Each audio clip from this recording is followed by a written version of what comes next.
I'm meteorologist in my city. It's Sunday mornings, madness time, and I'm going to try to get some sleep this week. It's going to be a very, very busy week. When you get tropical systems developing, it's always a busy week, just trying to figure out where they're going to go and impacts and all that kind of stuff. So we got that going on. We got severe weather coming up today. We had a lot of severe weather yesterday across the mid part of, right up along the Tennessee Valley, Ohio Valley yesterday, all the way up to Michigan, and even some thunderstorms out here that were severe. There was even a tornado out around, I think it was yesterday, around Las Vegas.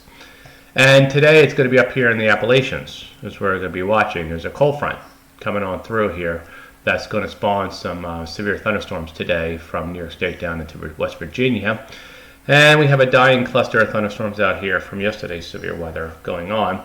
It's this mess down here that we got to watch for development. It's going to take a few more days yet for it to get its act together, but that's where the development's going to come out of. All right, we'll talk more about that in about 2 seconds. All right, radar-wise this morning, some thunderstorms already out on Ohio, Western PA. Some dying thunderstorms here. Most of the country right now is free of precipitation for out here. There's a band of rain through Oregon and Washington. All right, SPC's got a risk here. I put mine out yesterday, same area. They've upgraded it here to a slight risk today, which they always do. They always follow me. That's what they do. All right, cold front coming through the Appalachians today will spark severe weather. Some of the storms are going to wander down into eastern Pennsylvania, New Jersey, Virginia area, Maryland by late this evening. And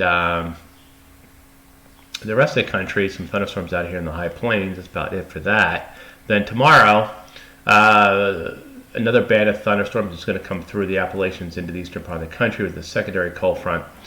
And really the trend is going to be for cooler weather to come on down this week, because every time, if you're going to get a tropical system developed this time of year, you're going to have big highs coming down, adding spin into the Gulf of Mexico to spin a hurricane up. So you're going to have cooler weather basically up here across the northern part of the country.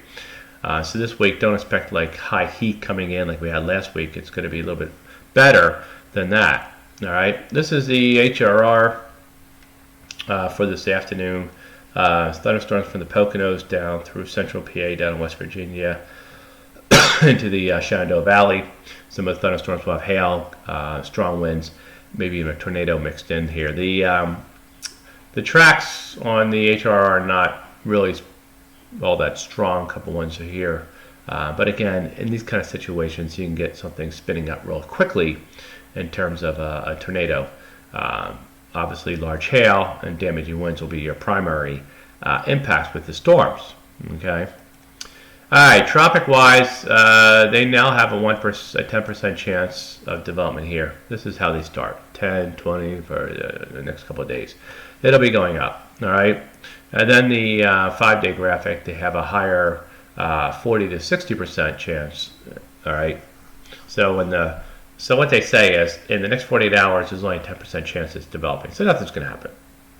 But we get past day 2 to day 3, 4, 5, there's a better chance for it to develop, which is right, okay? And I've been telling you all along that this is our track. It looks like right now something's going to come up here, somewhere in this area, and I have to watch for the flooding zone up here. This is what I put out the other day. You guys got that information before anybody else, and so you know it's coming. So everybody should know it's coming. I'm more worried about flooding rains than anything with this system coming up, okay? That'll be the big deal, alrighty. The latest GFS model this morning.